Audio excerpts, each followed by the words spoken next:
Assalamualaikum warahmatullahi wabarakatuh. Perkenalkan, nama saya Alana Azizah dengan NIM 110101222002 dari kelas A2.1.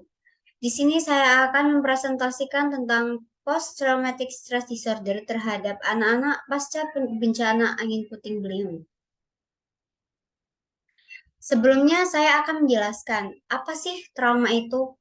Trauma berasal dari bahasa Yunani, yaitu traumatos, yang diartikan dengan luka yang timbul akibat terjadinya suatu peristiwa.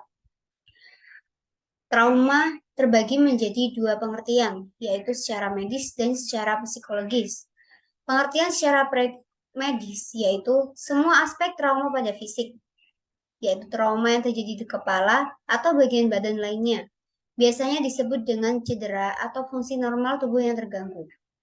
Sedangkan secara psikologis, yaitu sebuah pengalaman atau peristiwa yang terjadi kemudian dapat menghancurkan perasaan aman, harga diri, rasa mampu, sehingga berdampak luka psikologis yang belum tentu dapat disembuhkan sepenuhnya. Kemudian stres. Apa sih stres itu? Stres adalah suatu perasaan yang dialami oleh individu ketika menghadapi situasi yang tertekan.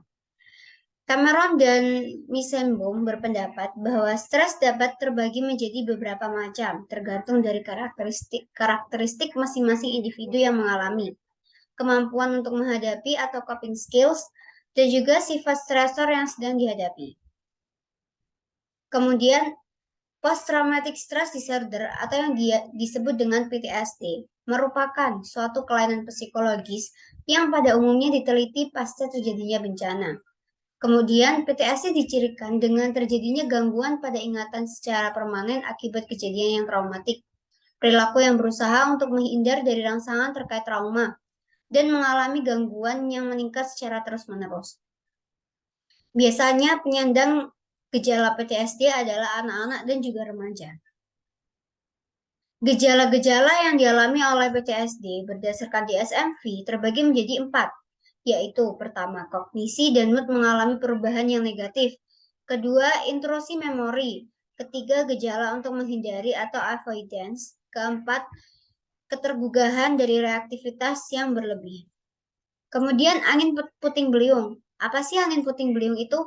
Angin puting beliung yaitu fenomena alam di mana angin menjadi kencang yang datangnya secara tiba-tiba, memiliki pusaran pusat, bergerak dengan melingkar seperti spiral dengan kecepatan angin sekitar 40 hingga 50 km per jam.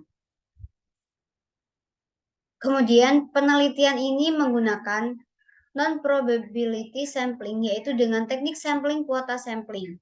Lokasi dari penelitian ini adalah di Desa Puron, Kabupaten Sukoharjo pada hari Kamis, tanggal 24 Januari 2019. Kemudian populasi korban yaitu semua korban anak-anak dengan jumlah 60 anak. Sampel yang dihasilkan dari penelitian ini yaitu 30 anak terindikasi trauma dengan kriteria usia 2 hingga 12 tahun. Kemudian instrumen dari penelitian ini yaitu menggunakan kuesioner CPSS sebagai instrumen mengajukan 23 pertanyaan.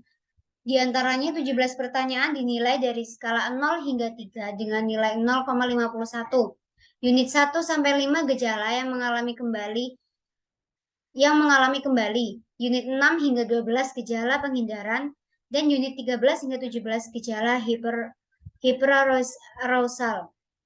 Tingkat keparahan yang terlihat pada gejala dimulai dari 0 hingga 10 di bawah ambang batas, 11 hingga 15 subklinis, 16 hingga 20 ringan, 21 hingga 25 sedang, 26 hingga 30 cukup parah, 31 hingga 40 parah, dan 41 hingga 51 sangat parah. Setelah itu penelitian kedua dilakukan yaitu dengan 7 unit tambahan yang menyatakan tentang fungsi sehari-hari dinilai 0 atau tidak ada, dan 1 yaitu ada. Teknik yang digunakan dalam penelitian ini adalah dengan teknik analisis univariat dan dengan data deskriptif yang menggunakan sentral tendensi, yaitu median, mean, deviasi, minimum, maksimum, standar, dan presentasi. Sekian presentasi yang dapat saya lakukan. Kurang lebihnya mohon maaf. Wassalamualaikum warahmatullahi wabarakatuh.